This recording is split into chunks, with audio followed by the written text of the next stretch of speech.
Yeah, you could stand up first. Speak, yeah. Then you speak on the first one, so stand up on the first one, and then you can see it, isn't it? Yeah. Just as it is. Yeah. You stand up on the first one, and then sit on the next three.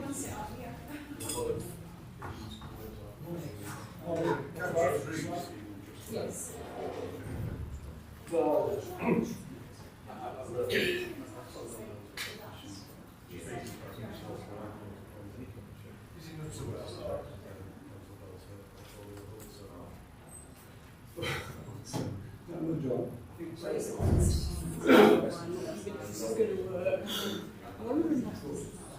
well, you can see what. So I start the meeting and then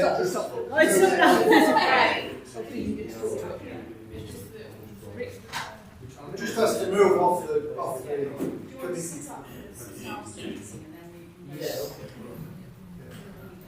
When you speak,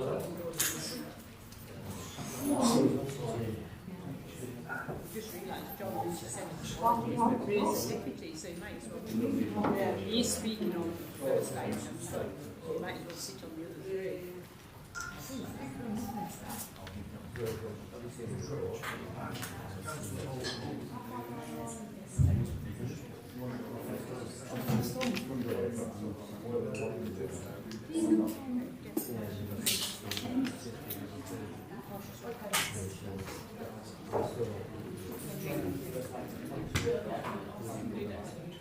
Come round this way, round the back. Put me down there. But she's going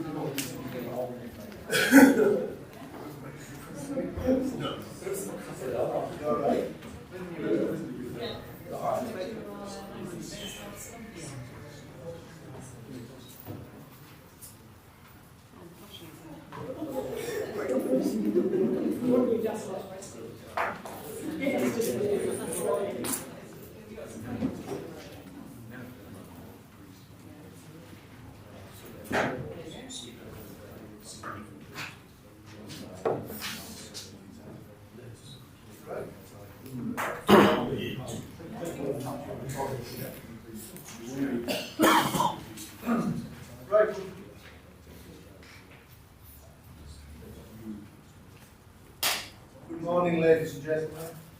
I'd like to welcome you all here to the October Planning Committee of Eden District Council. The emergency exits are clearly marked. There is facilities at the bottom of the stairs to the left, toilets, etc. And if you do have mobile phones, can you put them on silent or switch them off, please? Right, we'll commence with the agenda for today. Can we have apologies for absence, please? We have apologies from Councillor Hall for Councillor Baker deputising, and apologies from Councillor Lynch for Councillor deputising. Thank you, Chair. Thank you. We now have the minutes of the last meeting. These are minutes PLA/57/09/21 to PLA/72/09/21 of the meeting which was held here on the 16th of September. Does everyone agree? These have been circulated. Yes, Councillor Baker.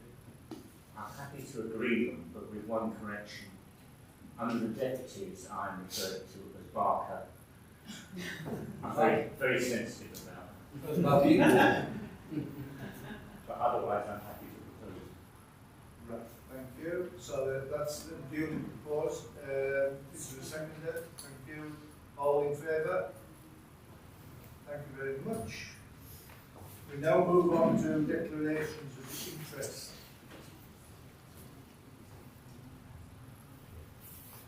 Yes, Councillor Briggs. Yeah, I'll be speaking on the first item, so I'll stand over that one.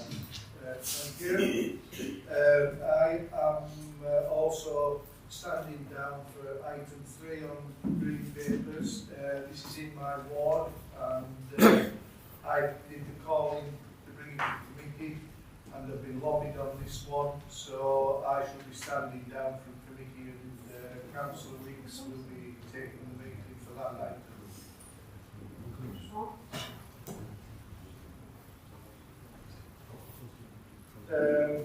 Now, move on to questions from members of the public. Councillor Jonathan Davis, I believe you have a question. Would you like to come forward?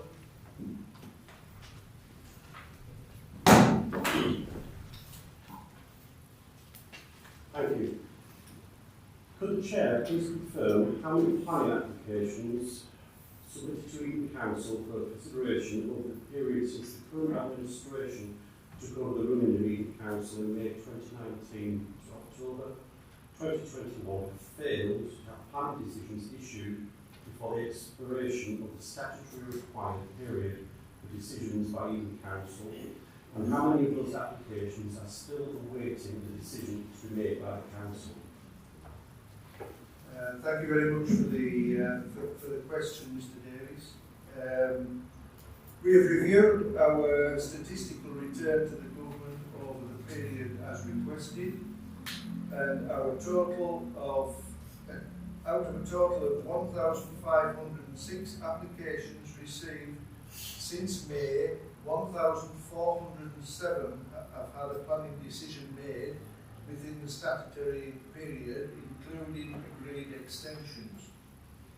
Therefore, 102 applications had decisions made outside the period. The number of applications currently live but out of time in this period is 173, many of which are still the subject of negotiation and extensions for time have been agreed.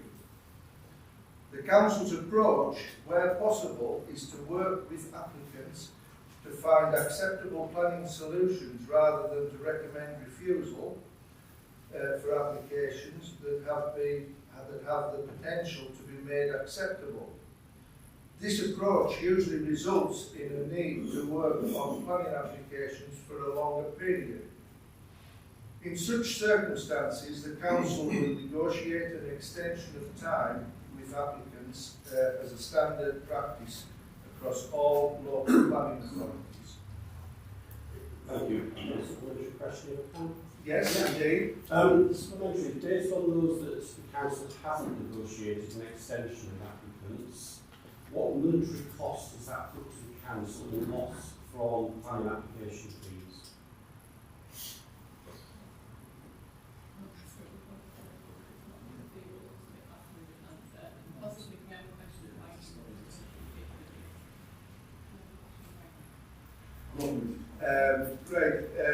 As you can understand, I don't just have that information to hand. So we'll get back to you with a written answer for that. As a secondary question. Thank you very much.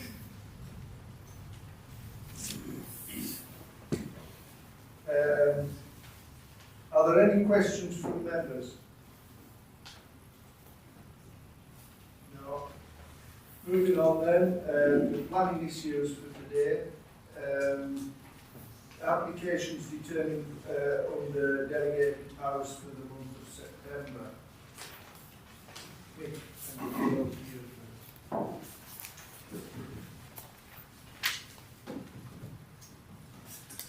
Thank you, Chair. Morning, members. So, as always, members, before you is two sets of lists. The first one, starting on page 5, running through to page 10. That is the list of applications that have been approved under delegated powers since the time of the last committee meeting. Again, members, I won't necessarily run through any of these specifically, but if any member has any questions, obviously feel free to ask, or alternatively, you feel free to sort of approach me outside of the meeting and I can potentially answer any questions that you've got. So, first list, as always, those that have been approved. Secondly, we have a list of things from page 11. These are applications which have been refused under delegated powers. As always, members, it's a copy of the actual decision notices themselves, so you can see the specific reasons why each application was refused. Again, if you have any questions, well, you can ask them now, but alternatively, if you want to again approach me maybe outside of the meeting, I can provide you with a response to those questions. Thank you, Chair. Thank you very much. We now move on to the day's items for debate. First of all, we have agenda item 1, Council Briefs, I believe. Step down.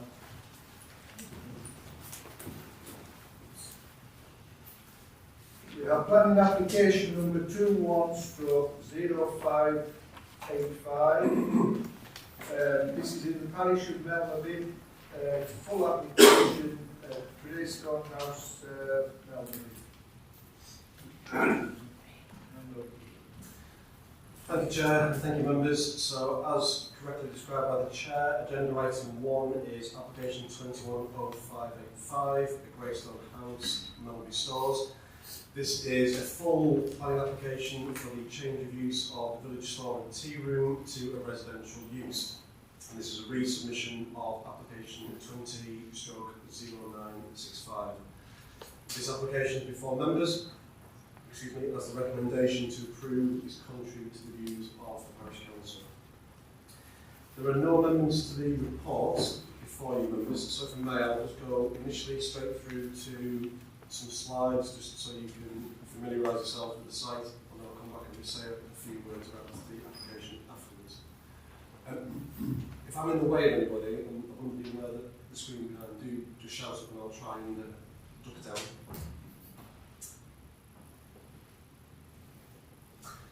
So, as always, members, the application site is highlighted by the area in red on the plan before you. So, in this case, it's obviously an existing building, and you can see the red line which sits around that. So, as a bit of context for you, you can see how it relates to the village itself. You can see buildings like the public house, for those of you who know it, in the village.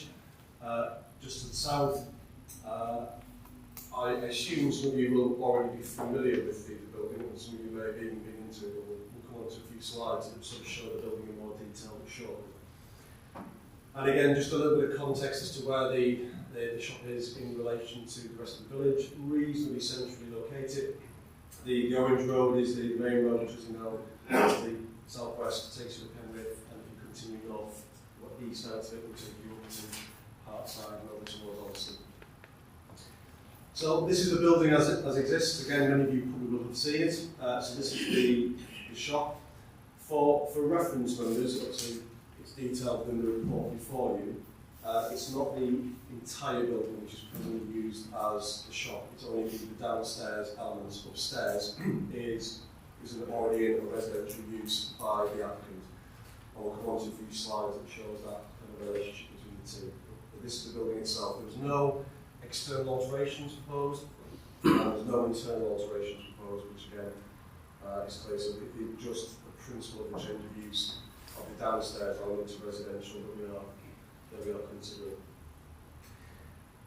Here we see the rear of the shop itself. So again, part of the reason for showing this slide is that important to part of the consideration is the connectivity between the upstairs residential element and the downstairs shopping element. So as you can see from there's no separate access to the upstairs from the side, there's no separate point of access from the rear, and again there's only the one entrance at the front. So access to the entire building, shop and residential, is just from the front, and that rear access which you can just see on photo. That grey/blue is all there. This next slide just shows, as you can see within the report, and we'll come on to it, there's a barn conversion at the back of the shop, which again is also known as the applicant's ownership. So again, this just shows you, which is an important comment that we'll come on to later on, the separation distance that exists between the two. It's about 6 metres. Obviously it's very narrow, you would probably fit the width of one car at the absolute most there. And again, that just shows it, again, the previous slide shows that separation distance, but it also shows the access and the limited parking areas that are available between those two planning units. And again, this is the barn conversion. It is previously approved as a holiday let. I believe the applicants may be residing in it as their prime residence at the moment. And again, here you can just make out the barn conversion, the village shop, which is the sort of beige coloured building to the back. So again, it just gives you a bit of understanding of the relationship that exists between the two buildings, which again we'll come on to. And again, this is taken from further back, the barn conversion, the holiday let, and then the shop, which is that building just beyond. You can make out the village green and the village street just through that access gap. So again, it shows you the access, the parking arrangements, and the separation distances between the two. And again, that's just looking back to where the previous photograph was taken from. Paddock area, the rear of this building group, which again is landed in the ownership of the applicant. These next few slides are, although there's no internal alterations proposed, we just thought they were quite important to just enable members yourselves to just get a better understanding of, say, the interrelationship between the shop downstairs and the upstairs bit. So where we said there was kind of just those 2 points of access and there's no separate access to the shop or the residential elements, this shows that. So this is actually the back door into the building as a whole. This is the kitchen area, so whilst that looks like it is the residential kitchen area, it's technically the kitchen area that's been used for tea room. So again, access in is straight through. Now this photograph is taken from the front room of the building, so we're looking at the building from the very front, that downstairs. So this in theory where we stood would be part of the shop tea room. But again, the reason for showing this is the hallway that exists between the two, and there you can see the stairs that take you up to the upstairs. So that's the only access that you would have to the upstairs. There's no separate point of access. You have to come through the kitchen area. The shared hallway between the shop and the residential element are completely interlinked. And this is taken from facing back to the kitchen, so the previous photograph would have been taken from the left-hand side, looking back to the staircase. That door through is also part of the shop tea room at the moment, so again, that would be sort of part of the overflow area. So again, the two elements of the building are entirely interlinked. What I just wanted to show as well is the next couple of slides is, again, reference is made within the report we'll come on to alternative provision. Excuse me? Alternative provision that already exists within the village itself. So, for those of you who know the village well, again, we have the application site highlighted in red, but the arrow, very kindly indicated as the village bakery, is the location of a nearby business. I believe, I could be wrong, that it started out as a bakery, but that business has expanded over the years. I think it has a degree of a tea room to it, and it's also started to sell other shops and goods that would have otherwise been sold in the village shop. They've sort of taken on part of that business, and I know the report references that, but we'll just want to show you a few photographs of what is available in terms of that alternative provision. So here we have the village bakery. On the outside, which are the seating areas. So again, in terms of produce that is sold within the village, I think this is only about 100 to maybe 150 metres away. So here you can see the shop, the bakery has started to sell breads, some fresh fruit and vegetables, eggs, a variety of milks, drink, cooked meats. Obviously it's kind of got the more take-out sort of tea room-esque sort of goods that you can buy. A number of dried foods, and you can see there's everything from cereals, biscuits, household domestos, and etc. at the top. Again, newspapers that it sells, kindling, other items. And what's that one? Some numbers. In many regards, this is a bit of a difficult, a bit of a reasonably finely balanced planning application for you to consider and determine, which is not entirely straightforward or clear-cut in its considerations. In terms of the principle of the proposal, the application must primarily be assessed against the requirements of policy COM1 in the Eden Local Plan, which relates to services and facilities, which a village shop would fall into. Now, the starting point for any proposal of this nature is that facilities such as village shops, etc., as the one in question, should be protected and should be retained unless it can be demonstrated that a very certain specific criteria have been met, which would otherwise warrant its loss.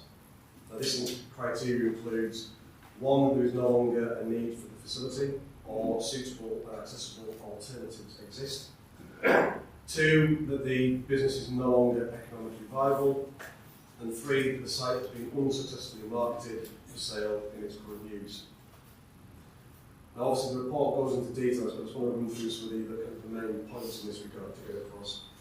In consideration of these matters, it's noticed that the village shop ceased trading last year and has sat empty since this period of time. In the interim period, as you've seen from the slides, the Melbourne Village Bakery has expanded the bakery to a part tea room, and now also sells many basic household items that would have otherwise been available to purchase in the village shop, as you've seen from the slides. This includes newspapers, bread, milk, veg, meats, the variety of items that you've seen. And so the full list is all set out within paragraph 8.7 of the report before you. Now, this has been independently verified by the case officer to the photographs, and we've also had a written statement provided by the owners of the bakery, which again supports their expanding business. Now, obviously, the village bakery is not necessarily a full stocked shop as we would otherwise perhaps expect. It nonetheless provides for, in our officer's opinion, sufficient provision in stock to reasonably be considered as an appropriate and accessible alternative within the village. It's noted that other smaller shops are also located within a nearby vicinity at both Langwathby and slightly further away at Lazenby. And in this regard, it's considered by officers that this specific criteria is considered to have been reasonably met. In regards to economic viability, the second criteria, the applicant has provided financial details from the last 3-year period, which shows that the shop does run at a profit. However, this extent is very, very marginal and insufficient to pay a basic salary to the owner. And again, it's important to note for clarity that one of the owners of the shop has had to actually take up secondary employment elsewhere because the business was not viable to support both of the owners as a result.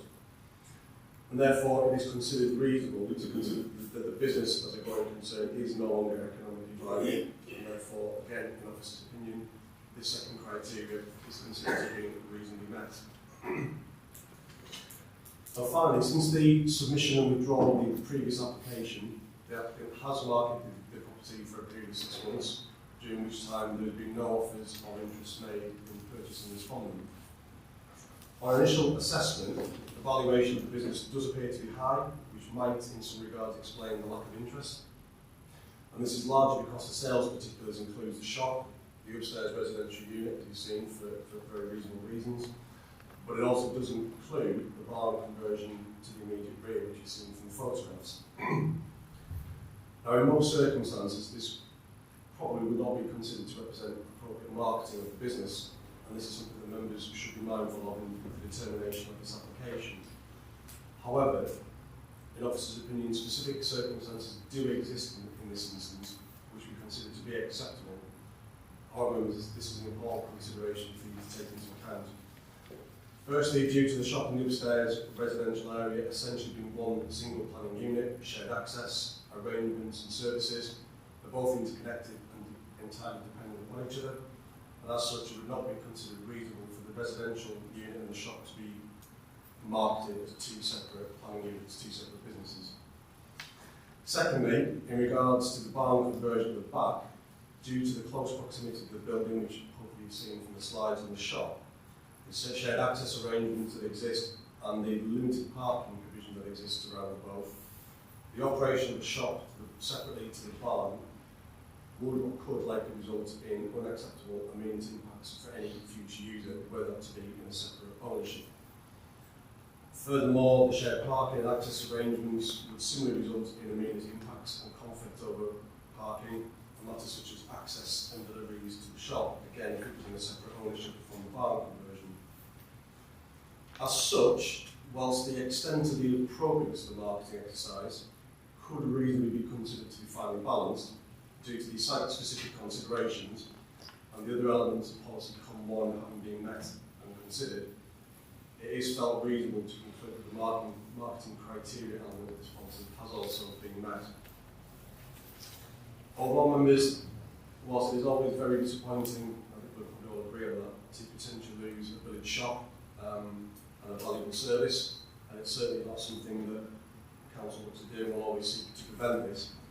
In this instance, the applicant has, again in the opinion of officers, demonstrated the shop is no longer economically viable, that alternative provision exists within a central location nearby, and that no interest exists or seemingly exists in this business being taken on by any other owner. So whilst finally balanced, it's considered reasonable in this instance to allow the residential change of use, in officer's opinion. The shop has a history of residential use, when it was another shop, and that's set out in the report before you, with the current owners having sought planning permission to revert it back from residential use to a shop only in 2012. It is unfortunate that this business venture has not become sustainable during this period and is unlikely to be sustainable in the future. However, this should not, in the opinion of the officers, prevent the current proposal from being approved. And therefore, members, the application is recommended for approval, subject to the conditions set out in section 1 of the report before you. Thank you, Chair. Thank you. Thank you very much, Nick. We do have a speaker on this item. Councillor Ray Briggs. Yes. You've got 5 minutes which to address. I don't need 5 minutes, thank you, Chairman. Yeah. As you're aware, I'm a district councillor for Hartside Ward, which encompasses Normandy. I've been asked by the applicant to speak on their behalf. Having visited the site on 2 occasions and seen the various documents pertaining to the application, I can concur completely with the conclusions reached by the planning officer, and I can therefore give my full support to this application. Thank you. Thank you very much, Councillor. Now moving on to questions. Are there any questions of the officers? Yes, Councillor Sorrell. The speaker question. No. Well, you can ask the question, and If May Chair, if you want to ask yourself the question, Councillor, if I can answer it, I will do. If not, then we might be able to defer that back to the speaker. Well, it seems a sad day when we get to lose a village shop, and it will affect everybody in the village and the surrounding countryside, increase their cost of living, use of fossil fuels, and so on. So it's most unfortunate that we've got to decide this could be the end of the shop. I'm obviously against it. this really would be more appropriate in debate, Councillor, because I don't feel there's a physical question coming. Right, okay. So just mention that in debate, Yeah. if you wouldn't mind. Right. Any other further questions? Yes, Councillor Adams. In policy con 1, 4.5.4, it says linked close to this policy is a community right of bid. Has there been any expression of interest by the parish council to actually take up this business as a for part of the community? Not that I'm aware of, Councillor. But ultimately, not that I'm aware of. Thank you. Any further questions? No? Can I invite the proposal? Councillor Weeks. Thanks, Chair. I'd like to propose that we go with the officer recommendation to grant the Planning Commission on this. Whilst it's unfortunate that we will lose the facility, you can't hold people to ransom to run a business that's non-profitable. The building is a Grade 2 listed building. It will stay a Grade 2 listed building, and it will stay there. We've been assured that there won't be any alterations to the exterior of the building. And you know, at the end of the day, we can't hold people to ransom to run non-profitable businesses. There is the provision now within the village with the bakery. So I would like to propose that we grant planning permission as per the officer recommendation. Thank you. Does this find a seconder? Councillor James. Thank you, Chair. Just to agree with Councillor Weeks, at the end of the day, also, it's not a charity, it's a business, and if it's not viable, it's unfortunate, this is how things go, so I have no problem with the proposal. Thank you, Chair. Thank you. Now we have a proposal, a seconded proposal on the floor. We now move into debate. No, sorry. Sorry, Chair. It's just a comment. Yeah, Councillor Weeks, you're quite right. There's no changes proposed by this listed building. If that, we can't say there'll never be any change proposed, but that would be through a separate application that needs to be a listed building consent and possibly a full planning application. So you'd be quite right. There's no changes. This is just the principle of the changes. Does anyone wish to say anything? Councillor Sarge-Hudson.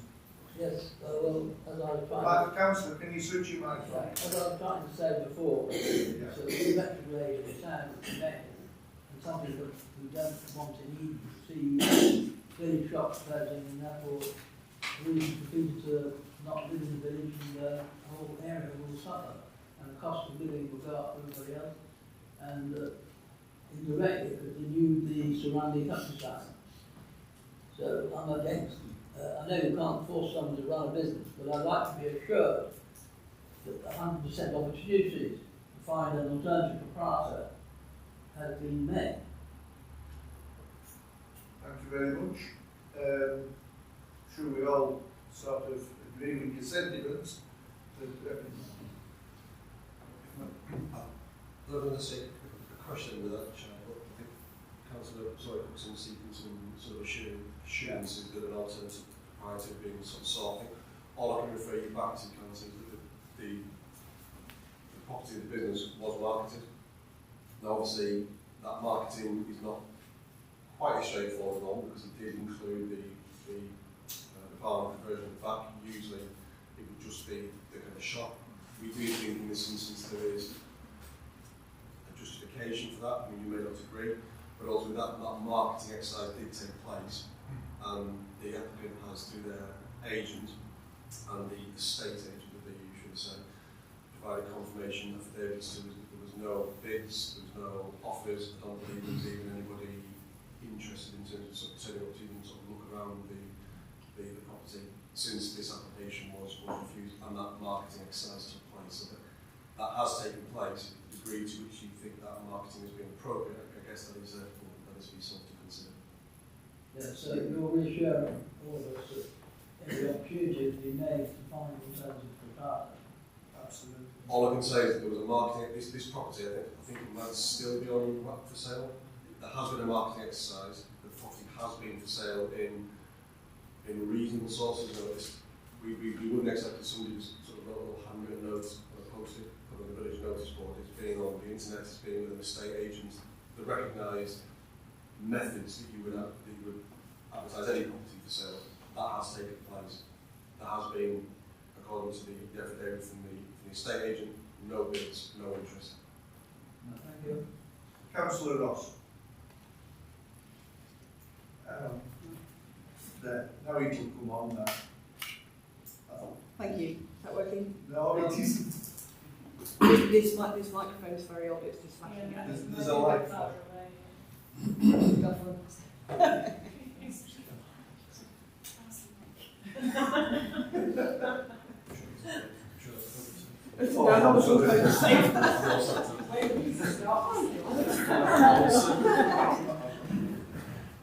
Is that working? Yeah, that's working. Thank you.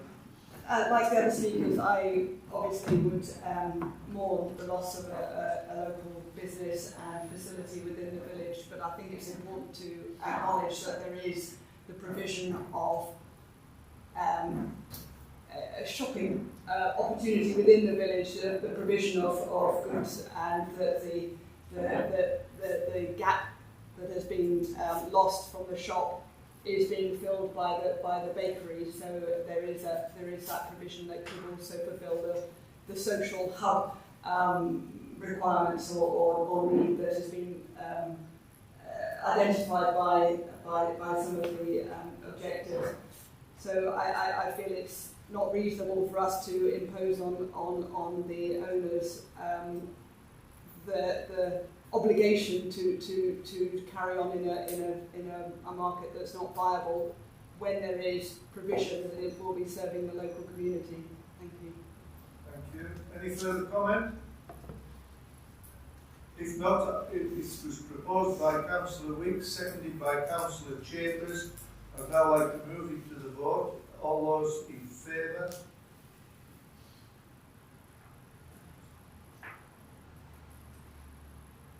Those against? That's clearly been carried. We now move on to item 2 on the agenda, which is planning application 21/0398. It's a full planning application for a change of use of garage for prepared cars for sale in Penrith Town. Thank you, Chair. Good morning, everybody. So yes, this application is for change of use of an existing garage for the preparation of cars for sale in association with a local business, which is on site. And as always, we start off with the red line plan. I'll get paper side of Melbourne Cottage, and those familiar with the area will recognise that as that lane. This image will assist in that with a little bit of greater geographical detail of where the site is relative to the rest of Penrith. And we move straight into some site photographs. So this is the access onto the site from Peck Lane. So looking south, beyond this is the Gully Industrial Estate. And you can see the garage in question subject to this application before you. This is Peck Lane, looking in the easy direction. The site entrance here. Looking in the northwesterly direction, again opposite the site entrance. And here is the garage. I think that's the applicant. That's the garage subject of the application. There is no physical development sought in this particular instance. This is purely change of use. It should be noted this application is retrospective, so in other words, the use is already commenced, and this seeks to regularise what is the breach point in short time. So here we are looking from out in front of the garage, looking back out towards the side entrance, and there's that lane. This is looking northeast. This is one Melbourne cottage, one of the neighbouring properties is located. In the distance there, you can make out the beacons. You can orientate yourself, not entirely familiar, you can orientate yourself with Penrith and where this site located relative to it. And this is again looking northwest, but this is the other nearest property, Stable Cottage. So again, you gives you a flavour and feel of the setup that exists, and the relationship between the building environment that currently exists on site. And as I say, that physical relationship won't change. This isn't seeking any additional build development, it's purely intended to be used. Again, just to give a bit of appreciation of the way that one Melbourne cottage and two Melbourne cottage interact with one another. And this is stood next to the garage, looking back towards the site entrance, but again you can see the host application site, two Melbourne cottage and then Stable cottage next door to it. And then this is again looking back in a similar direction, you can see the works that are ongoing at Gilby and the expansion of the industrial estate. So again, that gives a bit of an appreciation of the site's locality where it is relative to the rest of Penrith. So members, as I've said, this is a retrospective application, so that change of use has already taken place, and that is for the use of ancillary residential use of business, which is understood to be associated with the existing vehicle business located on Gilby Industrial Estate. So this application would seek permission to use the garage that you see in the photographs at 2 Melbourne Cottage for vehicle repairs, servicing, MOTs, preparation, and potentially repair. In addition, there would be some balloting, which would be hoovering, washing and polishing. As I have stated on a couple of occasions, just to be absolutely clear, there's no physical alterations to the building proposed. So in terms of the considerations of the application, really this is here because of two reasons. One, because the Town Council recommendation is to refuse the application, and therefore the case officer's recommendation is contrary to that. Secondly, the environmental officers are invested in scheme, and they basically feel that a noise assessment is required in support of development. This is being considered by officers, and whilst we recognise the requirements of the EHO, equally we must consider whether there is a reasonable need for applicants to provide further detailed assessment to support the application. In this instance, it is not considered necessary, nor would it be reasonable to require this information. Officers feel that the scheme, based on its small-scale nature, can be assessed in terms of how likely such an impact would be. No neighbours have objected to the application, and whilst this in itself is not a justification to simply approve any application nor require any further detailed assessments, it is noted that they have experienced the site operating in this way that the application seeks to regularise. So it is considered on balance then that no such assessment is required. And one of the key points to note is that one of the things that the case officer has done is assess what an individual could do in the enjoyment of their own home, i.e. repairing the car, polishing it, vacuuming it, etc. And how materially different, how significantly materially different this small-scale business would be, and whether or not that actually justifies the submission of a formal noise assessment. On that balance then, members, we do not believe that the assessment is required, and that the lack of such provision would not result in the application being justified to be refused. This is a small-scale business, and the nature of it is considered to be acceptable in this case, would not result in any significant detrimental impacts in terms of highways and amenity, and accordingly the recommendation is recommended for approval. The application is recommended for approval. Thank you. Thank you, Ian. We do have a speaker for this item. The applicant is Mr. Dixon.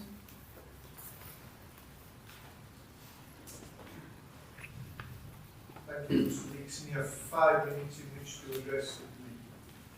Good morning, members. I decided to work myself in May 2019 after pension fell through.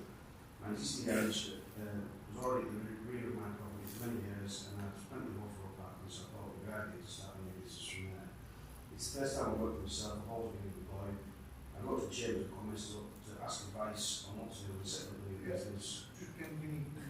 Can we ask them to slow down a bit? Yeah, can you just slow down a little bit? A lot to read. I thought that was on.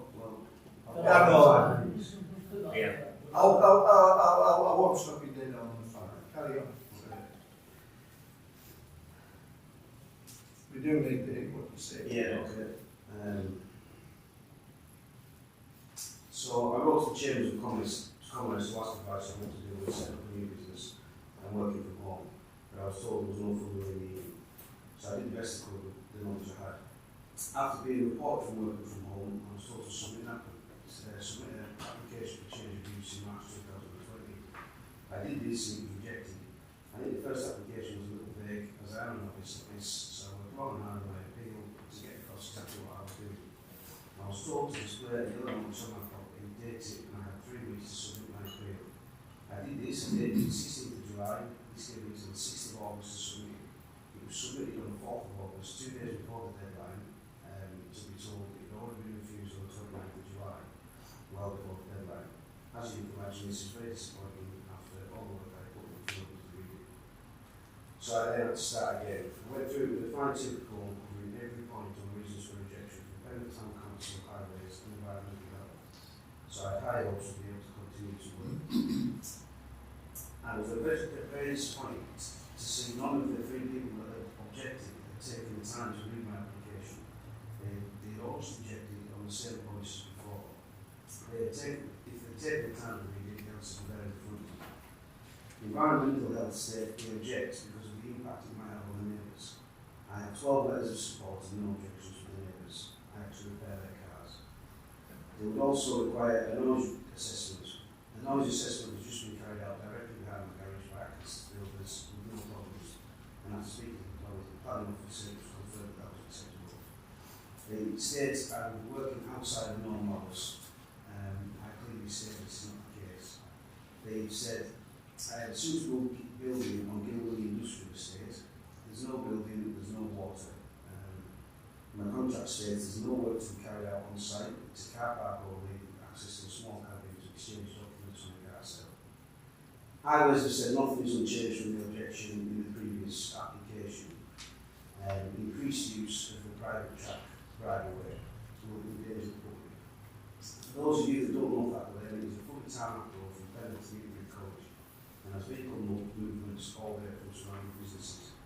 It is 1.1 miles long, and from the start of the lane to my property is 0.1 miles. From where the lane starts, which is outside another business in the lane, Penrith Park, Eaton District Council, Highways, and Cumbria County Council take no responsibility for it and won't maintain it. They will use it all, network rail, every other business down there, about 90% of Penrith dog walkers. Penrith Town Council state my development is on a quiet country lane heavily budgeted, and the increase in movements will lead to danger to the public. As already stated, you can see from my particular pictures, it is a tarmac road, and my movements will be less than if I was to go out to work. I have actually reduced my movements by 67.4%, which I put in the original application.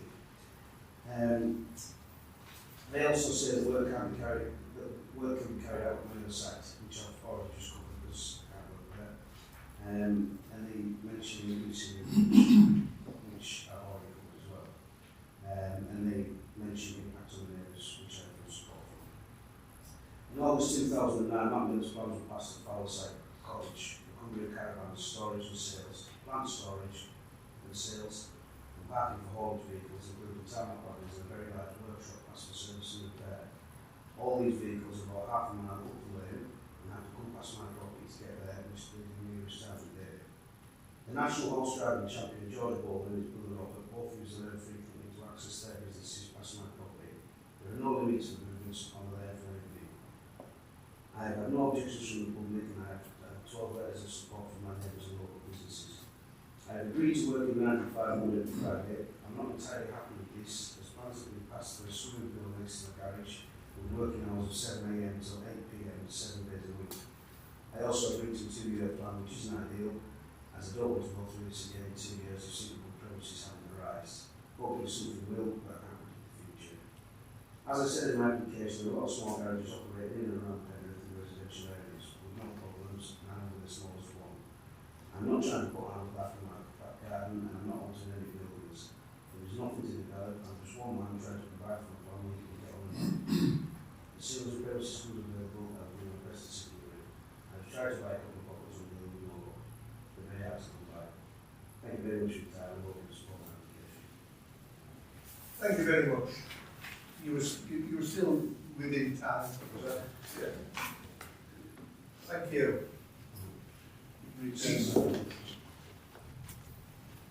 Are there any questions of the officer? Yes, Councillor. Are there many other businesses, including the swimming pool, within close proximity to this building? Yes. With hours of operation which far exceed what is being put there? They're not relevant, although there are other businesses. They're part of an existing expansion which is allocated in the local plan for the industrial estate. So they're not actually relevant. We don't make decisions on what somebody else has got nearby. This is a specific assessment of this site. Is the use appropriate? Yes or no? The case officer's report clearly gives a view on that. I think it's important to note that the applicant is, if this was approved today by members, it would be a personal permission for the operator, the applicant. So what we're trying to do, in addition to that, is it's a temporary permission, so it would last for a couple of years. And what we're trying to do is to take a pragmatic approach to try and give a local person the ability to sort of get their business off the ground and hopefully it's successful. And then the aforementioned industrial estate may be where this individual ends up, and hopefully he does, and his business is thriving. We think this is a compromise. It is a balance decision. We recognise what the EHO says. But in terms of hours of use, we've got to remember this is a domestic curtilage. And it doesn't matter whether the industrial estate next door has got a 24-hour use. That's not the way that you base decisions or commissions. So, yes, the short answer is yes, but I hope the rest of my answer gives a little bit more context as to why we chose to go down the way that we have. Thank you very much. You're welcome. Thank you. Nick, have you applied for? Yeah, just I mean, I think Ian has kind of covered everything there, but I think in council, I was just asking that it's also important you take into account the nature of the businesses. So, for example, this is obviously a garage, there's a bit of municipality, but it also does some kind of sort of penalty and services. That will in itself generate a very different noise to businesses which we referred to, and quite rightly, our apologies, but the plans that you've got before you are the most up to date we have in the IT system at the moment, but they don't necessarily reflect what's If I may, in a weatherman type style, there are other developments in this area which have been approved. So there is a swimming pool which has been approved in and around here. It's very vague. So that, what the applicant's talking about, is absolutely right.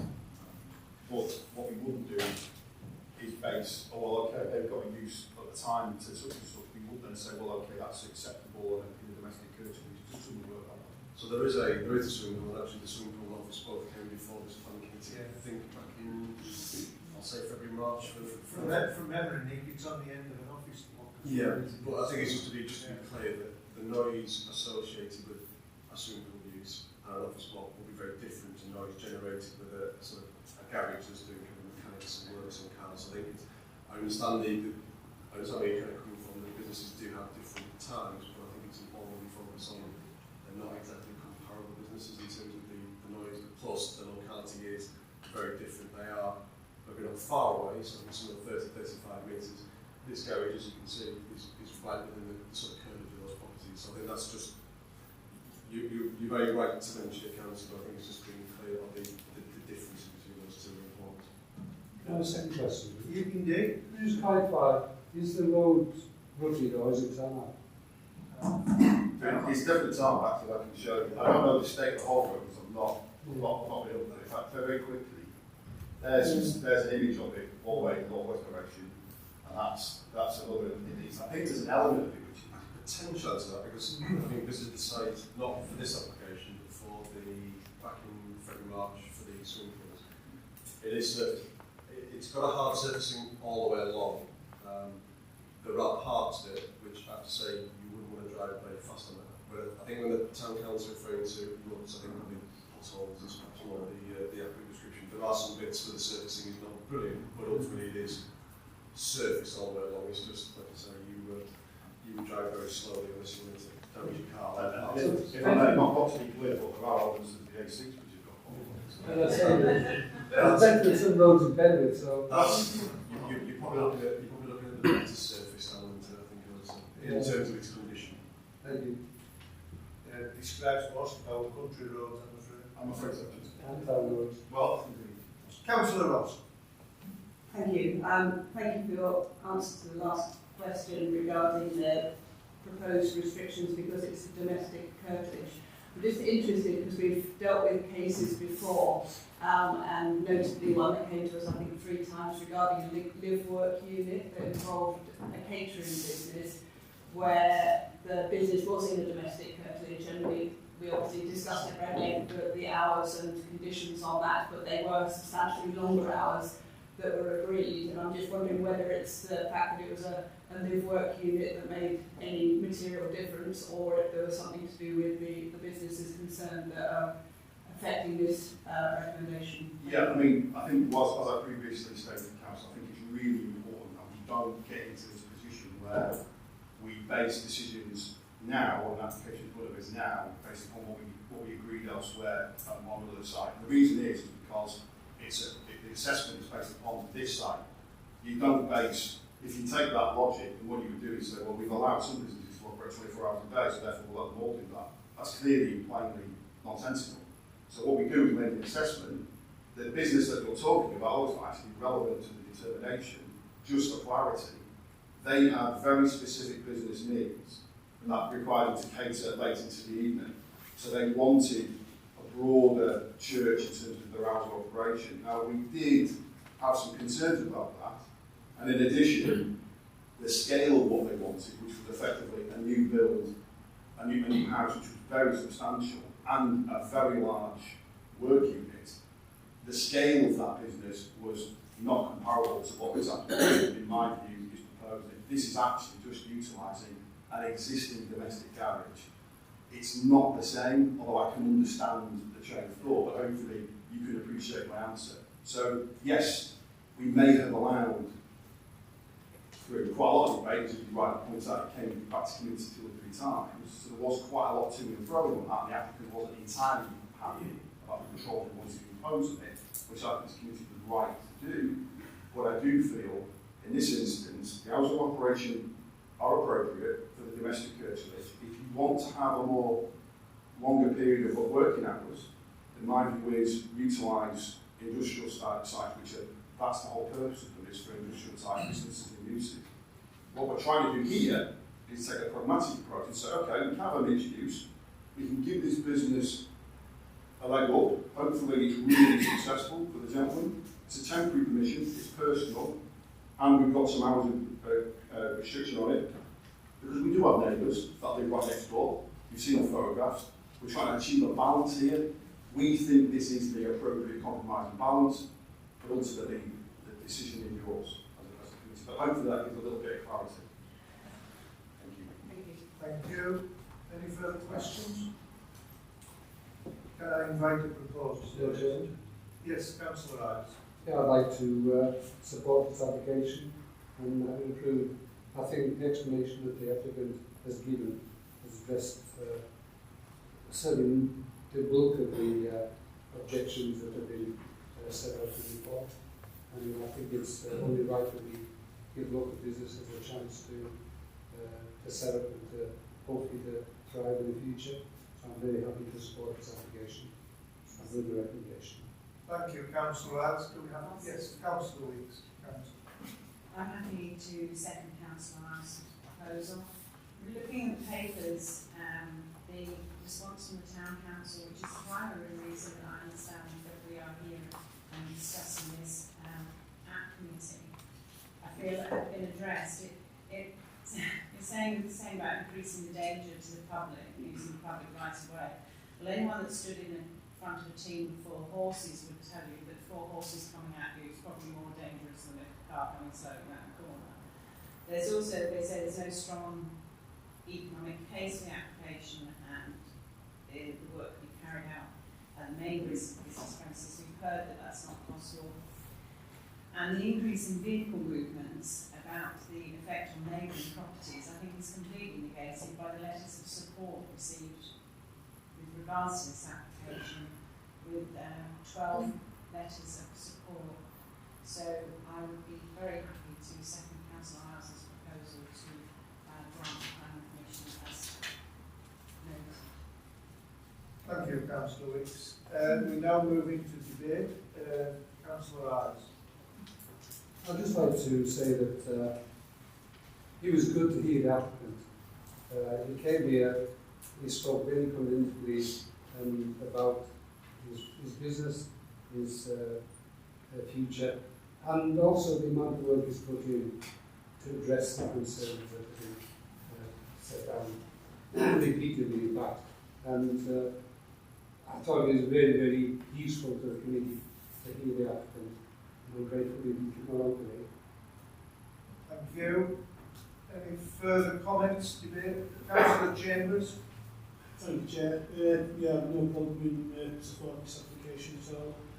Again, in the report there's one or two things which are misleading. The top of the road and all this. Well, I've been on that road in my line of business doing recovery worker. It's better than a lot of roads that we've got in the county. So I've no problem at all in supporting this application. Thank you. Thank you. Councillor Sorry Cookson. Yes, Mr. Chairman. Would you like to turn in your mic, Councillor? Yeah. Thank you very much.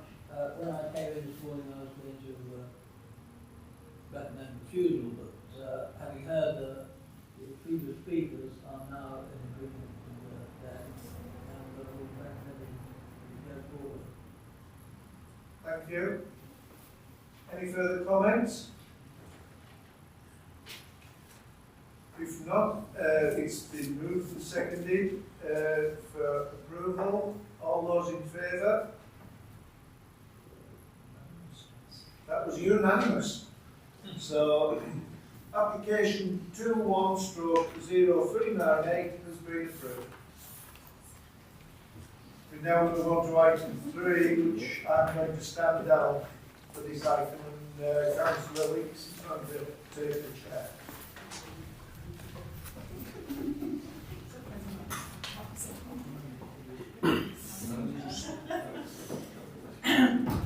Thank you, ladies and gentlemen. I'm just saying I hope that we can forget to something to stand up. Thank you. This is agenda item 3. Proposal to demolish barns and the erection of a residential development in Hoff, Lighthouse Farm. So I'll hand over to Jason. Thank you, Chair. So yes, members, this is agenda item 3, and it is application 21.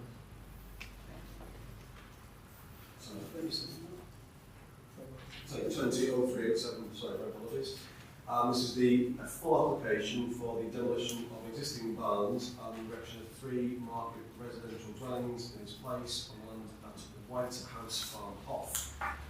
This application is before you, members. This application has been called in on material grounds by the board member for 1 month.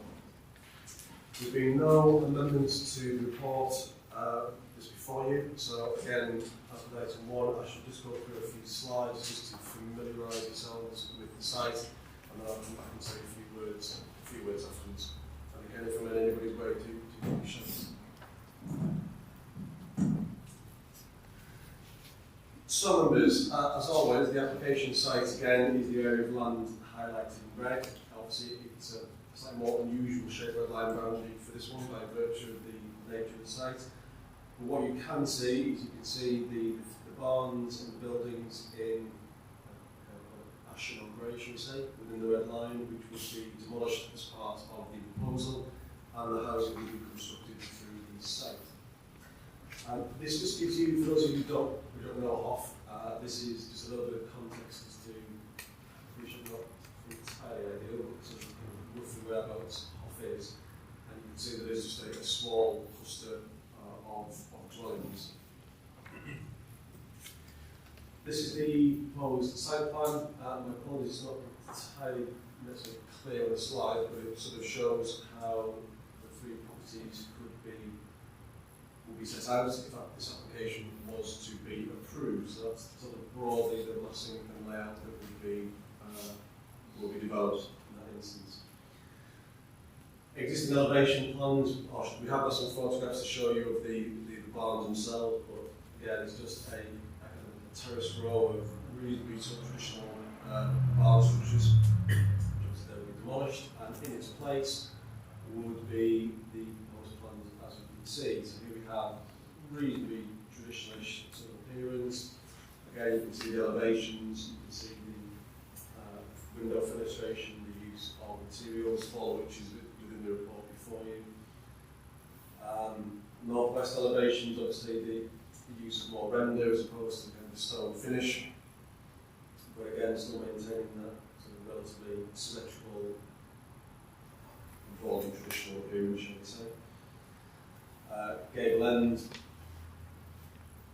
So, in terms of the excuse me, the barns, this is them in their present condition. So again, as you saw from the previous plan, obviously that they are at a kind of terrace row, differing heights. Obviously, you can get an understanding and an appreciation of their current conditions in this photograph, but also their kind of visual appearance. Northeast elevation of the main barn. So again, it's a fairly traditional barn you would find throughout much of Eden and probably the wider Cumbria, I dare say. The former farmhouse, which again will be demolished. Again, it gives you an impression of its current condition.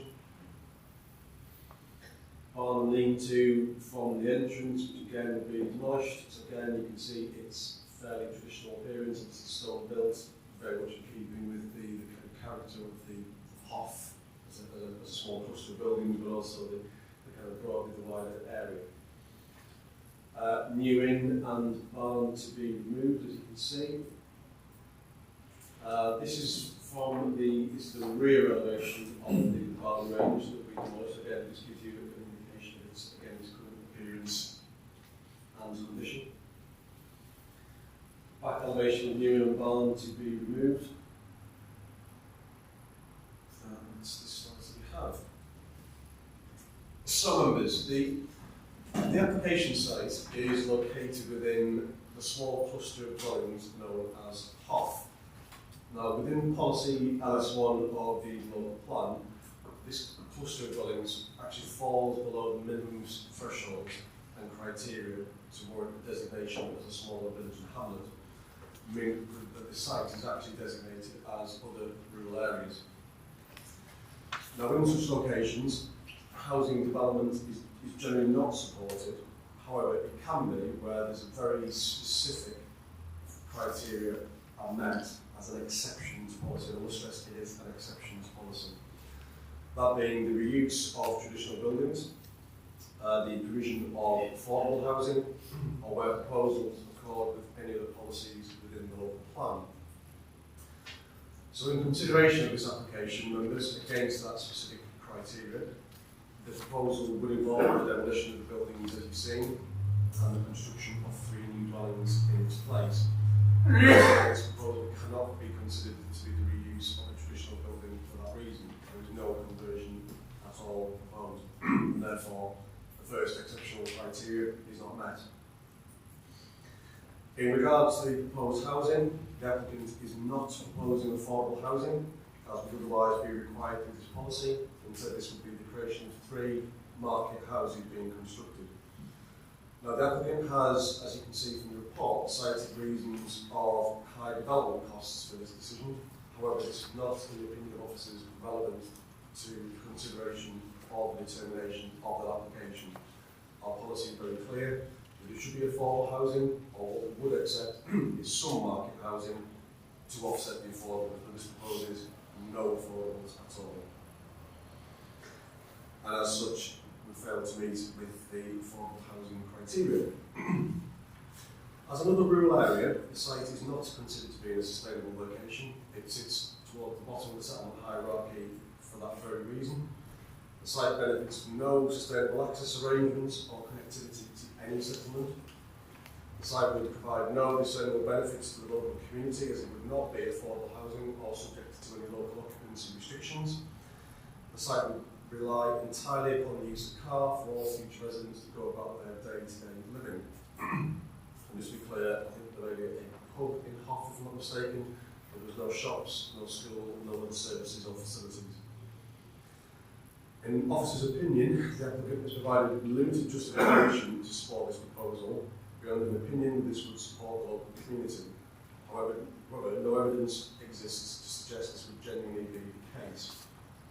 Past marketing for the site has attracted no previous interest. The site has been marketed for development following the previous approval was granted and has now lapsed, and no interest in that. Furthermore, as market housing, there will be no basis for suggesting that this development would fulfil any local housing need. Whilst the design proposed is considered to be largely acceptable for the locality and the impact upon the neighbouring community also acceptable, just to be clear, members, these should be minimum requirements of the scheme and should not be treated as a benefit that otherwise warrants a departure from your own local plan. In regards to access, the applicant has failed to provide sufficient information to demonstrate that safe and appropriate access could be achieved to the site, and in this regard, as you'll note, concerns have been raised by Cumbria County Council as the Highway Authority and the statutory consultee on such matters. Although this position may, I must stress, may be able to be overcome, this has not been demonstrated to date, and neither would a resolution to this matter overcome the otherwise unacceptable nature of the principle of this development. Overall, members, in the absence of a housing need or shortfall of housing in the district, officers must advise that no justification exists for the development of 3 market properties within an area designated as another rural area within the local plan. The proposal is considered to be an unsustainable location for housing, will not provide any affordable provision, or will not fulfil any local identified housing need as open market residential development. The applicant has failed in officer's opinion to demonstrate or justify to any degree why departure from policy is warranted in this instance, nor that any wider public benefits exist to merit the support. The proposal does not accord with any policies within the local plan related to housing or otherwise, and as such the application is considered to be considerably contrary to the requirements of the local plan, and as such is recommended for refusal for the reasons set out in section 1 of the report. Thank you, Chair. Thank you, Mr. Acton. We've got a speaker, I believe. We have the applicant's agent.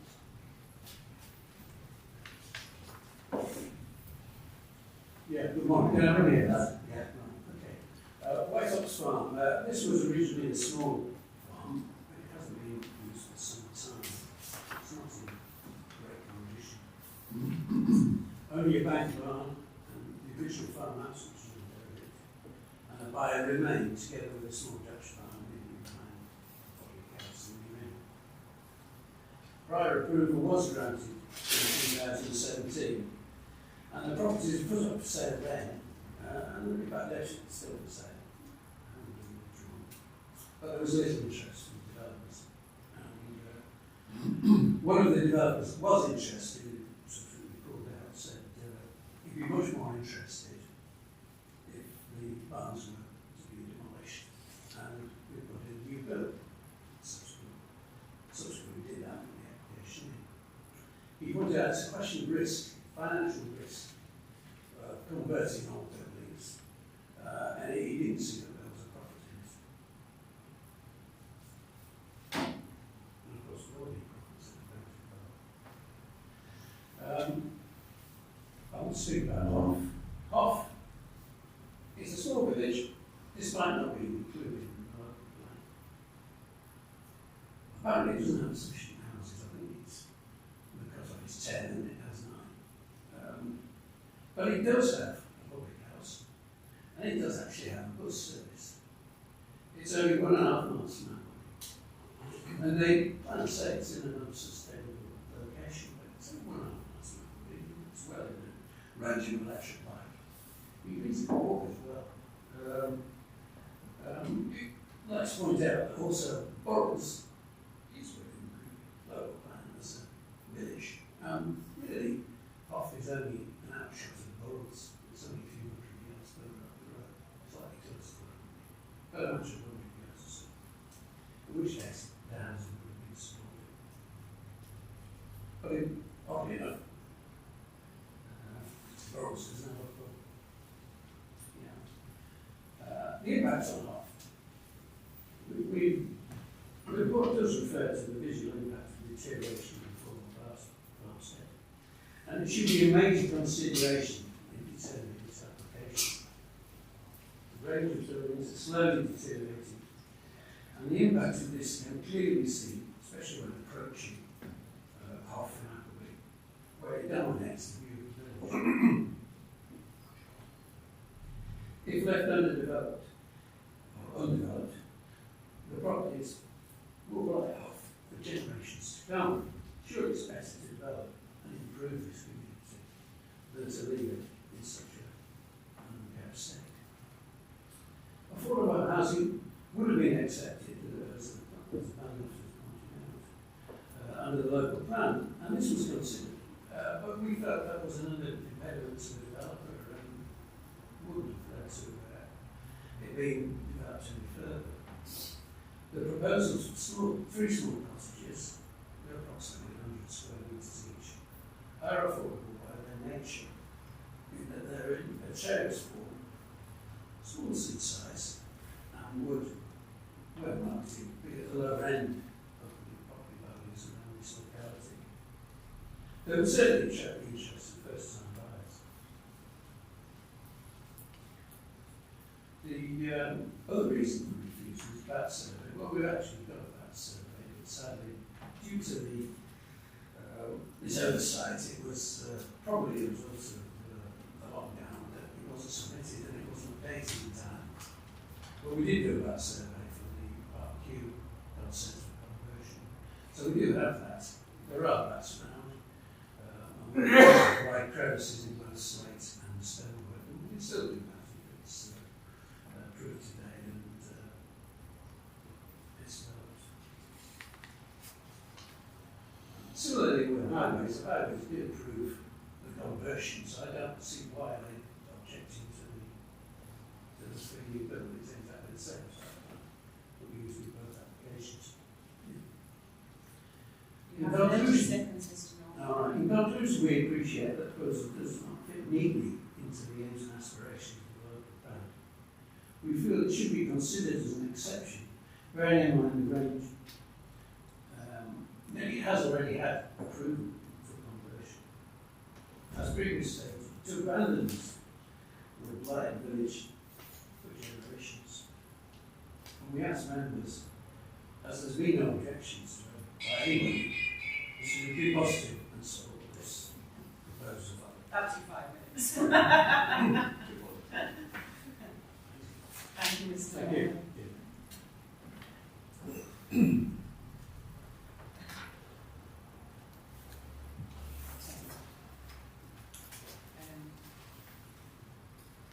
Right, now I've got questions of the officers. Do you have any questions of the officers? I actually have a question of the officer. Just looking at the paperwork in front of us, it's recommended to refuse, but it also says there's inadequate information submitted to the Highways Authority and the local fire authority as statutory consultees. So we're considering the principle of development as it's against our own local plan. And we don't really have the information to approve the application because that information hasn't been provided within the paperwork. So if there was a feeling within the committee that they wanted to look further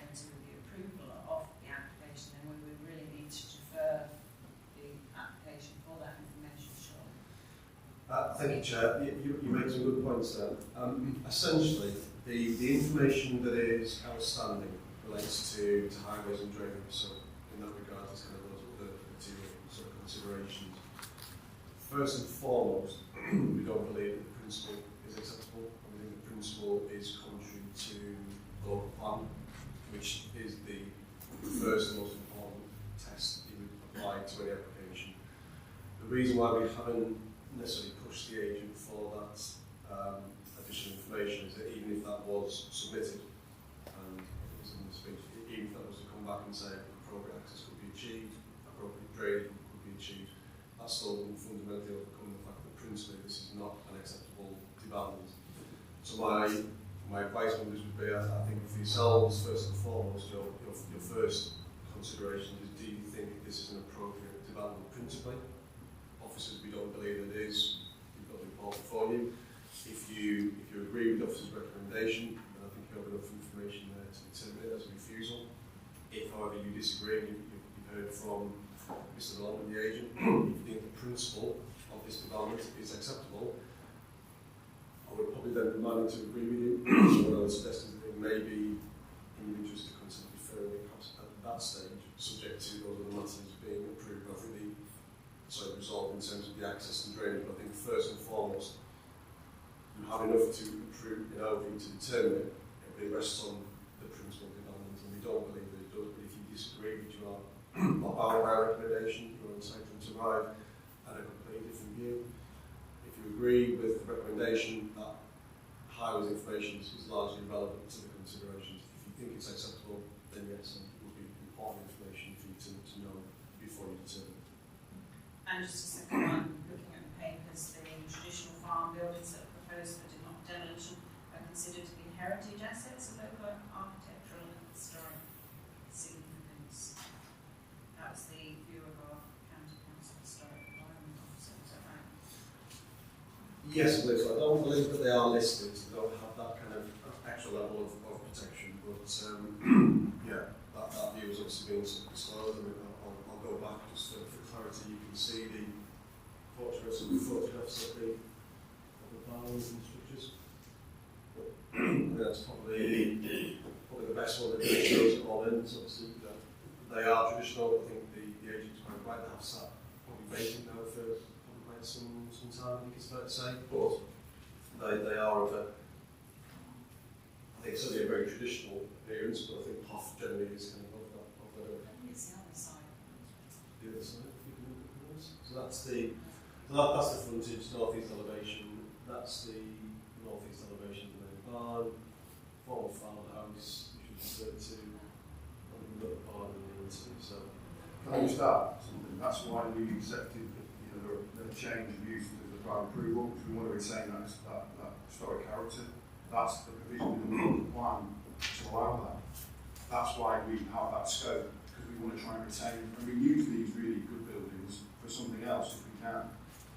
I just need to say something else. There were a couple of comments made in the agent's speech which were big assertions, and I do think they need to be addressed.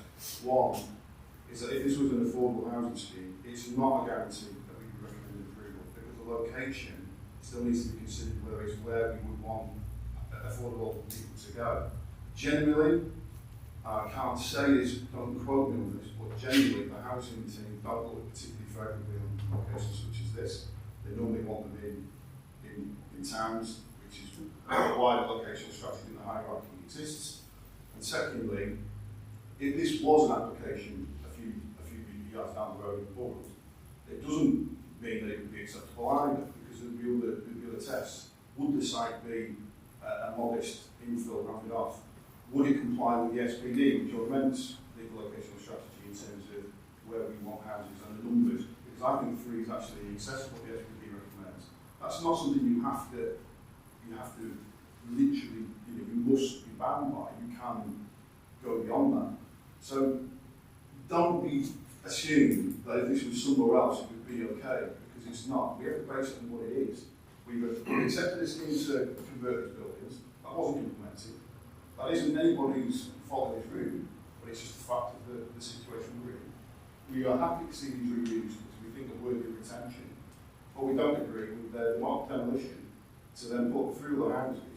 There's no control whether they be first-time buyers buying those properties, absolutely no legal agreement to control any of that. And frankly, it's a scale of development which is far in excess of where we want it to be. Members, we've been here down this road many, many times. This is your local plan. It's your local plan. We're just advising you professionally. Our view is this is not within a location which we would support a scheme of this height and scale. It's clearly a refusal as far as we're concerned, but we're asking you simply to impose the policies of local plans we see them. You're more than entitled to disagree, but yeah, I think we have been pragmatic, accepted the reuse of these buildings hasn't been implemented just because nobody's come along to do it. Doesn't mean to say there is a viable reuse of these buildings. We can retain their historic character and we can reuse them for housing and still achieve the vitality to the local community that the agent has talked about. We can achieve all those aims. It doesn't need to be demolished. Thank you. Mr. Evans. And I think there's a sort of one more point to the very good comments that Ian has sort of made. Like I say, even if this was considered to be a suitable location for affordable housing, we would accept, like I said before, some market housing to offset affordables, but that market housing is only to essentially provide affordable housing. Now I accept from what the speaker said that a developer would not want to sort of develop it for affordable, so that they're saying no housing developer probably wants to ideally develop affordable housing, but that's not really the judgment or test we're here to make. Market housing in that location should only be to supplement and to deliver affordable housing, and this provides none of that. So Ian's quite right. There is nothing to guarantee it will be for first-time buyers. There will be no restriction. This will be market dwellings. I'm not so favoured with the housing market prices in the hot part of the world. Probably something maybe, so you'll probably have a rough idea what a market house in that location will go for. But there will be nothing to prevent anybody. This would not satisfy any local need. If there's a perceived local need, it hasn't been demonstrated, but if there are, I know members who always put a lot of weight in sort of the needs of young families, local families, there will be nothing that will make this housing for those kind of people, and the affordable also would be there for the people with the greatest market housing need. This would be market housing for anybody in the country to move into. I do have another two questions. Councillor Martin. Yeah, can I just ask on the renovation of barns, how much can they actually take down into rebuild? Can they take it down to ground level to rebuild it, or what is the No, well, I'm not going to, it's entirely relevant to this application, but just it's just a question on that. It's a bit of a, I'm going to give a classical planning answer, which is answered, not really answered. It's a bit of fact and degree. The legislation we're talking about conversion, it talks about works that are kind of deemed to be reasonably necessary. So everyone's going to have a bit of a different opinion about what's reasonably necessary, but it's accepted that things like barn conversions, for example, if you're doing 100 metre developments, you could, generally speaking, the roof is probably going to need to be done. We would accept that. If somebody was to take down all 4 walls, you basically demolish the building. So I would suggest that's no longer reasonably necessary and can no longer reasonably considered to be conversion, because you're not actually converting something but just demolishing and rebuilding it.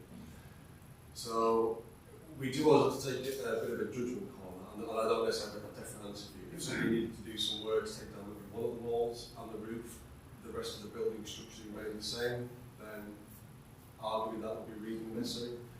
But I have to say, the minute you start kind of going beyond that, and certainly a clear demolition of all 4 walls to the ground level and rebuild, it's just that's not conversion, that is demolition and rebuild. If I may, there's just an additional thing I'd point out. One of the things that we're looking for when we do approve these conversions is the fenestration. It's really important because the idea is you want the future occupants to have a good standard of living, but it's Hobson's choice in terms of if you say you want to live in a barn conversion, there comes with compromises, like anything in life. So we would want the building to look like it meant to look like a traditional barn with a compromise.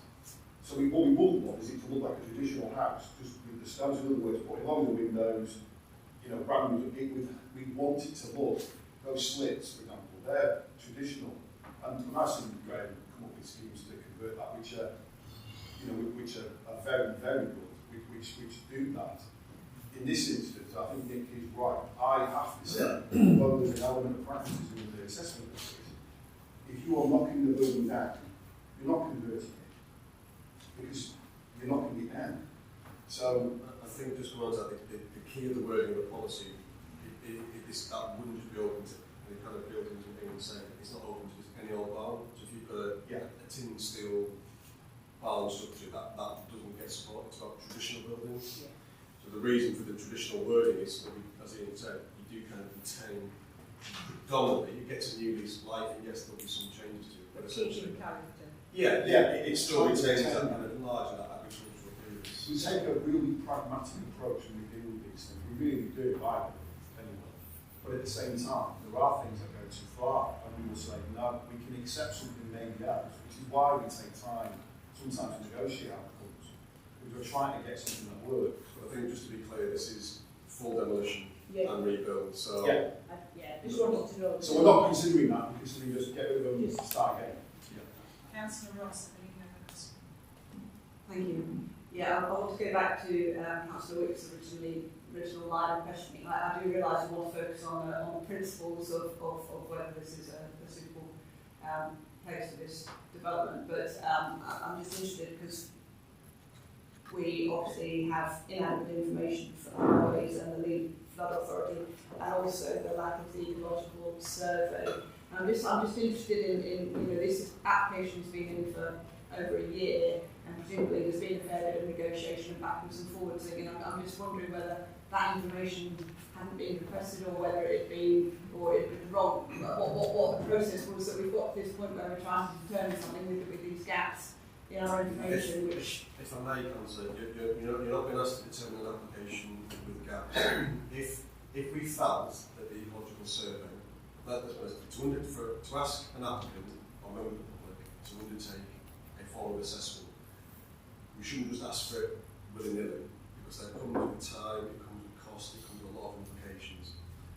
So we don't just say, someone asks for a survey, it's needed, you have to do it. We would do so if we felt that would ultimately affect the outcome of the application. So in this instance, we've had this before, we had an application deferred back in, I think, January, February, March, whatever it was, at the sports hall, where you deferred an application for an ecological assessment. And my advice to you then is exactly the same advice now. Ultimately, your ecological assessment, if you wanted it for this application, and the highways assessments and work, if that's undertaken, that's fine, and there may be no concern, but we will still be recommending the refusal of this application, because those matters do not affect the principle. And what we're saying is, for every planning application, the starting point should be, is the principle acceptable? If it is, then you kind of go on to, okay, we now need to make the highways elements acceptable, we need to make biodiversity acceptable. But in asking the applicant to undertake that work, they will go through lots of time and expense, and at the end of the day, our recommendation would still be, this is a refusal.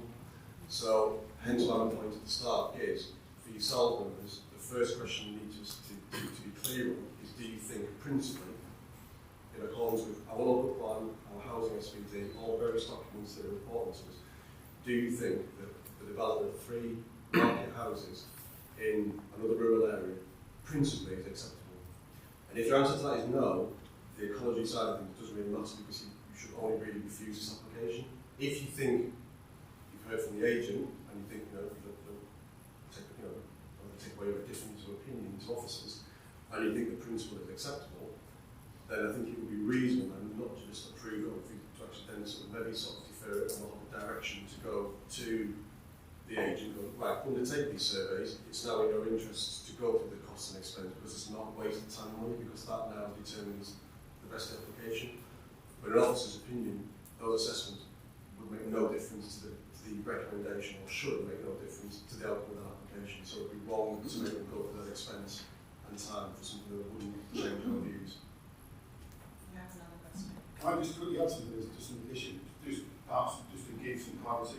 Not 20 minutes ago, this committee approved an application for a business to change of use without formal noise assessment, which the environmental health officer required. And unanimously, this committee unanimously approved that. They didn't have that information. And the reason it didn't is because it didn't feel it was reasonable to ask that developer for that scale of development to the applicant to provide it. So I would challenge this view that we must have all this information up front. Nick is absolutely right, this is the principle, that's why we're focusing on it, because that's ultimately the test, that's the key. It's not about whether or not there's a potential highways or flooding drainage solution. There probably is, but this is about principle. Is this where you want free houses to be built in an unsustainable location that's not supported by the location strategy and the development plan? That's it. Councillor Ross. Can I add something to Councillor Ross's comment there? Just to be clear, obviously the applicant does have the comments of the highways and authority as well, so it's not it's a sort of kept from them. So even though we're not requesting the information in addition because of our initial stance on the principle, that doesn't prevent them from making further information based on those comments. And I think as well, if this was flipped on its head and we're actually recommending the approval of this application, absolutely, those negotiations would take place. We would have an ecology survey for you because it's an important material consideration. We'd have the highways and drainage elements bottomed out. So it's not that we're not negotiating those things. We're not negotiating because ultimately don't change our view. If our view was approval, those things would be before you. But I think I'll put this in the context of if somebody applied for a house on the very top of Olsen Road in the middle of nowhere and had a satisfactory design, satisfactory drainage, no ecological impacts, highways acceptable, would you support it? Just because those other matters are addressed. That's not necessarily a question I'm expecting an answer to, but that's basically what we're saying. Just because they fulfil every other element and there's no highways impact, that doesn't affect the principle. The principle is key in this. Can I just add one final thing? Sorry, Councillor. Just to give you an example, I'm currently recommending refusal on an application elsewhere in the district. And I've gone back to the applicant and said, we're going to be refusing you on these grounds, but you can submit this additional information. So when you appeal, because he's told me you can appeal, when you appeal, then you won't have to deal with those grounds of refusal, because it focuses on the issues at hand. But I don't want you, I can't compel you. If you want to do it, you want to do it, and he's going to do it, and that's fine, that's fair enough. So we do try to work with people, even if we are still saying no, to make it focus the attention on the real key matters of the appeal. But yeah, I think no further comments from me. Have you finished your question? No. just very quickly. I do understand the point you're making, but if we came to a different judgment, I'm not saying I am, but that we felt actually that the justification for development on principle was sound or was more finely balanced than you recommend, we're still not in a position to say, okay, we want to approve this application because of these gaps in information. And I'll just also point out that the lack of the ecological survey is actually given as one of the key grounds for I think there was refusal in the initial conversation with Mr. Atkinson where he said he would have to defer it. Yeah, exactly. That would be my advice. Yeah. If you are happy, the principle of this is acceptable, and this is an appropriate location for market dwellings, contrary to local plan. If you think that's acceptable, that is within your gift, and that's absolutely fine. At that point, I would suggest deferring it at that point, so that we can then go away and negotiate. What I'm saying is, I think it would be wrong for us to go to an agent where we're never going to support an application, because principally, professionally, we don't believe this is support. What you choose to do with that advice is at your discretion. But it would be wrong for us to go to an applicant and make them go through hoops, time and expense for something that ultimately is never going to change our opinion. If you have a different view, that's fine, hence Councillor is quite right, the deferral, and then we'll address those things. So that's at the point where we know the principle has been established, so there's an approval, so it's just about resolving those final matters. Okay.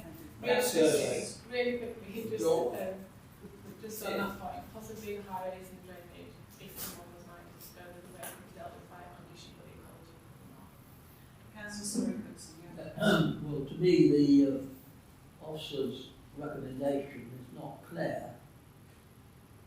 Other examples of this sort of building, we've had urged to convert, but we've not actually clear in my own mind what the situation is.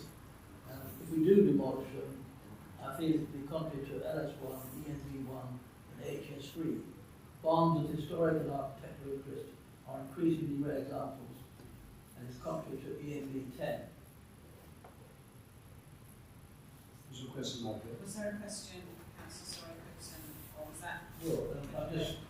Can I just be clear, Councillor, there is no conversion here. It's not, you talked about conversion in your speech there, there is no conversion proposed. So just want to clarify. Do we have any more questions, or do we have a proposal on the floor? Councillor Isles. Yeah, I'd like to move the officer's recommendation to refuse. If we approve this, we are going to lose the historical barns there. And the officers, I think, have gone out of the way to try to advise the applicants how to get approval, yet retain the barns. They are totally correct about the local plan in this case, which is a rare occasion. I think we must adhere to the local plan, and I'm quite happy to support the officers in their recommendation. Thank you. Do I have a second for that proposal? Councillor Baker. I support Councillor Arnold's recommendation. Hoff is a tiny hamlet and in the middle of nowhere by estimation. I know it's maybe only 1.5 miles from Appleby, but it's a very long, undulating 1.5 miles from Appleby. It's on a bend in the road. I think it's totally inappropriate. If it increased the size of Hoff by 1/3, even more inappropriate. And there's absolutely no impediment to these being sold as they probably would be as holiday accommodation. And what benefit is that for the populace of Cumbria? So I'm happy to support Councillor Isles. Thank you. So we have a proposal on the floor from Councillor Isles, seconded by Councillor Baker. Do we have comments in debate? Councillor Chambers. Thank you, Chair. If those barns were derelict and horrible and all the rest of it, yeah, it would be the best thing to get them demolished. But what I've seen in the photographs, we've got character, we've got everything going where they should just be converted. And again, it's gone on to from the local plan. So I'm going quite strongly supporting the proposal for refusal. Thank you. Councillor Chambers, do we have any more discussion today? Councillor Ross. Yeah, I would support Councillor Baker's comments that I think part of the justification that's been put forward for this proposal is that it would support the community, but without any local occupancy or affordable housing clauses, it's very unlikely to support the local community, and it's more likely to lead to holiday or second home markets, and that's just going to actually push prices up and work against the local interests. So I also will support the officer's recommendation. Thank you. Do you have any more comments? We've given it quite a good airing. So can I move to the vote? So those in favour of the recommendation on the floor to refuse.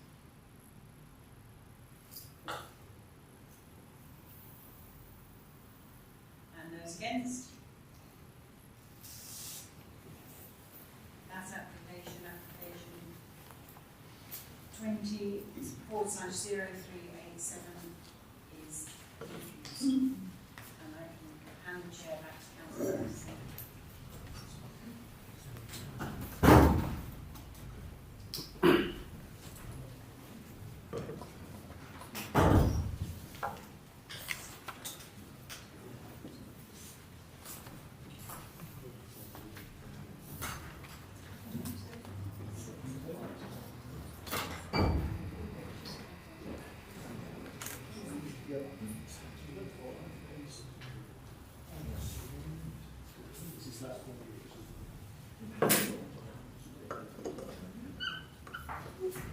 Right, we'll now move on to the last item on the agenda for today, item 4, which is application number 21/0599 in Langlathby. It's a full application for change of use of an agricultural field for an extension and parking for the day nursery. Thank you, Chair. As you pointed out, the description of the development, so I won't repeat it. Members, as always, we start with the red line plan. This is the village of Marlackby. You can see the village green on the periphery of the right-hand side of the image. The red line boundary is the application site, and that is the watch, the nursery that currently operates from that site. And this gives a little bit more.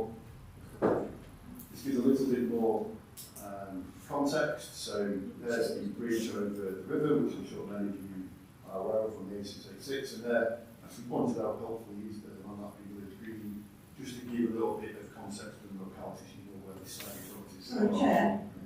Sorry to interrupt, but we've lost one of our members. I just wonder if we need to pause. Oh, sorry. Yeah, just looked across that. I'm happy to pause, but I was under the impression that most people would go. Yeah, no, that was my fault. I don't know.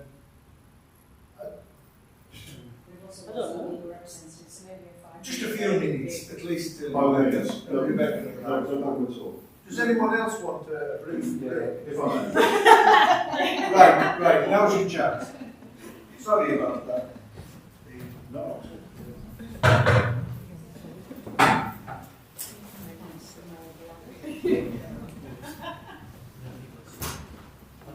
Oh, sorry, I'll leave it. We're having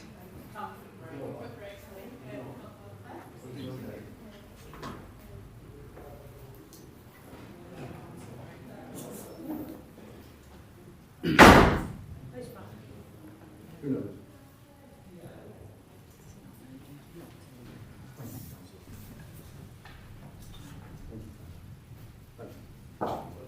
I didn't realise he walked out.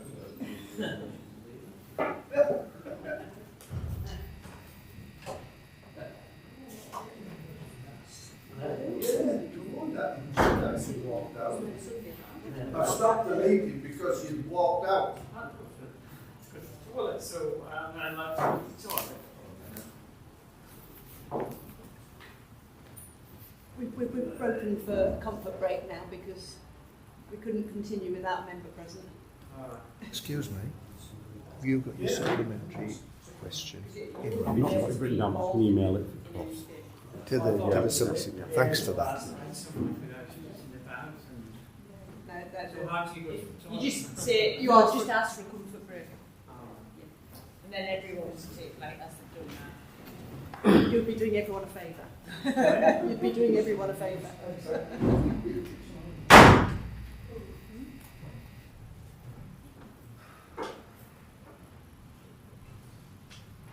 Councillor now. That's why I stopped the meeting. Yeah.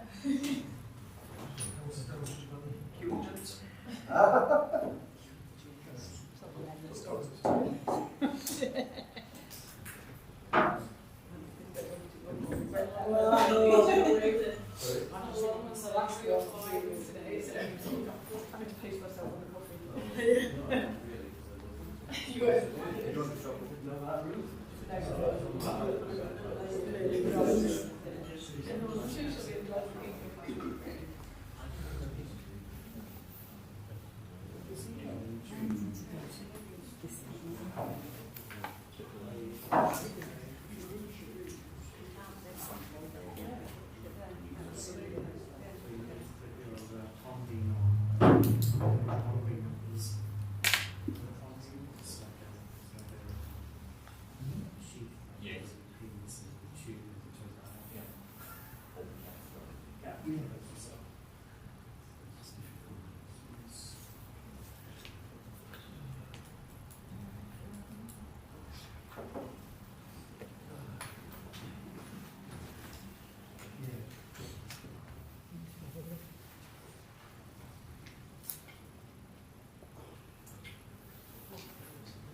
Yeah.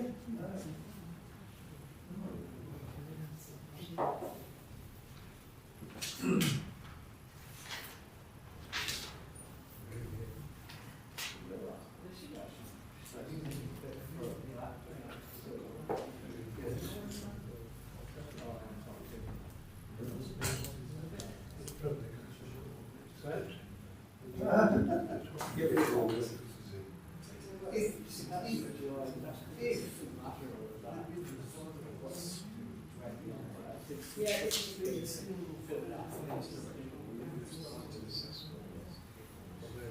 Mike.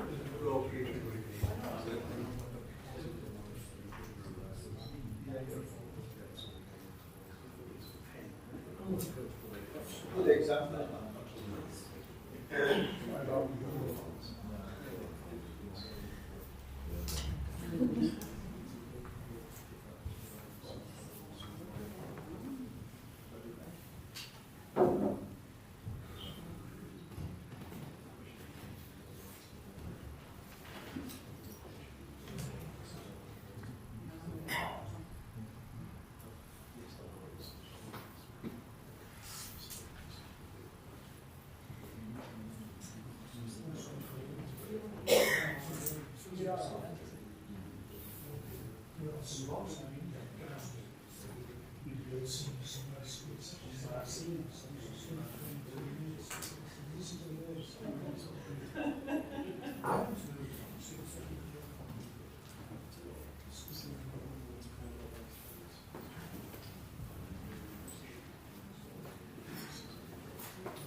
Right, ladies and gentlemen, I'd like to bring the committee back to order and we'll restart the meeting and I think we'd better take it from the top again. I thought as much. Sorry about that. No, not at all. I know you're all listening, so. Right, so starting again, this is the red line boundary plan, which obviously indicates traditionally do the application site. And within that red line boundary plan, you can see a grey building that is the nursery, which operates from that site as it is now. So this is a little bit of a wider context, so it gives you a little bit more of an idea geographically of where the site is located within the building plan. But you can see the bridge on the road to Penrith, but also we pointed out the village greens, just all you take yourselves if you're not as familiar with the villages as others.